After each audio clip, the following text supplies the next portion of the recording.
Hello, everyone. Welcome to our channel. Today, we're tackling a frequently Googled question, how to develop creative thinking skills. And we're going to use an AI model called ChatGPT for our exploration. ChatGPT, by OpenAI, is designed to generate human-like text based on the prompts we feed it. Let's put it to the test. We'll start simple. How to develop creative thinking skills. Let's see what our AI friend has to say.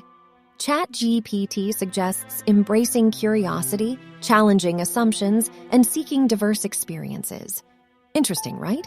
But what happens when we give it a bit more context?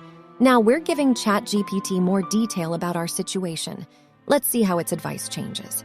Now, ChatGPT suggests applying brainstorming techniques, exploring lateral thinking, and learning from creative fields. Notice how the advice gets more targeted? And before we go, here's a little creativity-related joke for you. Why don't we ever argue with a pencil? Because it always has a point. Remember, creativity is all about finding the point in the pointless. If you like the content and want to see more of that, consider liking this video and subscribing to our channel.